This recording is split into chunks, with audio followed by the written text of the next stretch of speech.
What should we do? If you were in Ireland, if you were our Prime Minister here in Ireland, what would you do?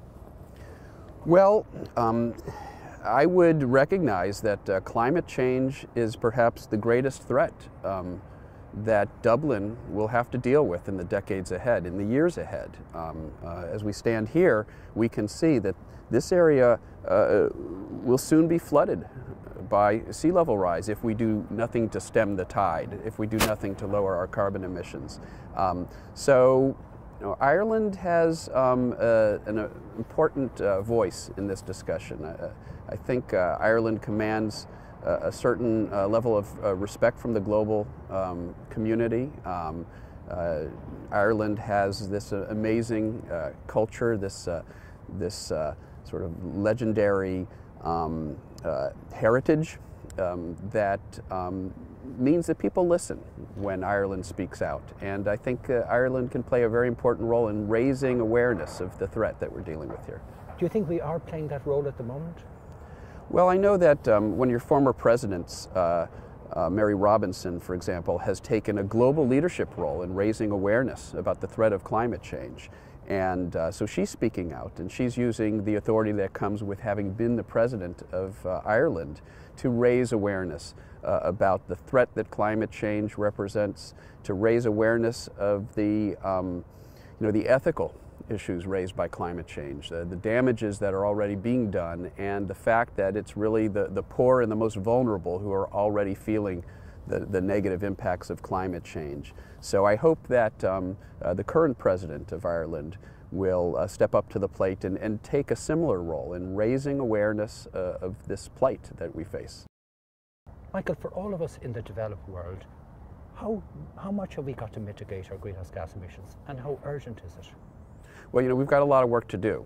If we are going to prevent dangerous and potentially irreversible changes in climate, most climate scientists who look at the projected impacts of climate change will tell you we probably have to keep the warming of the globe below 2 degrees Celsius. And we're already at about 1 degree. We've locked in another ½ degree simply from the carbon we've put into the atmosphere that will continue to warm the Earth for decades to come.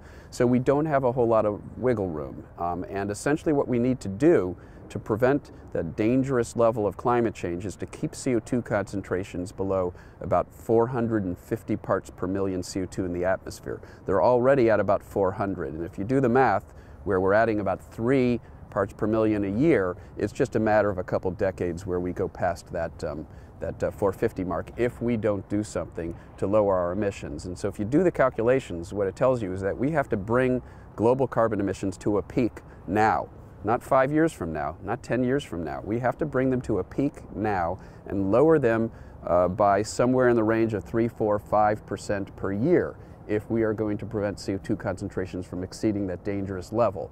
Fortunately, there's some good news. The U.S. and China announced this historic agreement a few months ago where they have both agreed to lower their carbon emissions substantially. And going into the Paris summit this year, later this year, the UN summit, the climate change summit in Paris this year, that sets an important, sort of sets the stage for what hopefully will be a meaningful agreement for all nations to lower their carbon emissions now and set a course for lowering them by several % a year for years to come so that we can avoid breaching that dangerous level of CO2 in the atmosphere, that dangerous level of climate change. And how much do we need to do this reduction in the developed world every year? What would you think will achieve that 2-degree limit? Well, here in the developed world, we probably have to, again, bring our emissions to a peak right now and lower them by about 3, 4, 5% a year. If you look at developing nations like China, it's a little trickier because they're still developing their infrastructure. They're still going through the stage that we in the U.S. went through a century or 2 centuries ago. They're industrializing now. And what that means is that it's going to take them a little bit longer to turn their ship around.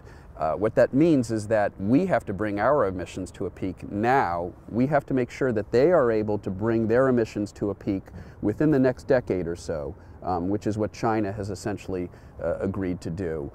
If we can all do that, if the developing world brings their emissions to a peak now, if the developed world brings the industrial world brings their emissions to a peak now, if the developing world starts to bring those emissions under control so that they can peak them within the next decade, then we can achieve the reductions necessary to cross that dangerous 2-degree threshold.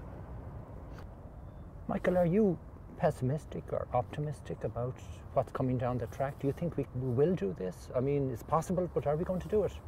Well, it's easy to be pessimistic looking at where we stand right now, how close we are to crossing that dangerous climate change limit, and how far we are at present from achieving the sorts of reductions in carbon emissions that would be necessary to crossing that threshold of dangerous climate change. Yet I am cautiously optimistic, in part because we're seeing a tremendous amount of progress right now. In the U.S., President Obama has taken executive actions to get our coal-fired power plant carbon emissions under control, to improve the efficiency of our automobile fleet, improved automobile efficiency standards. Those are the two major contributors to carbon emissions in our country, in the U.S., transportation and power generation.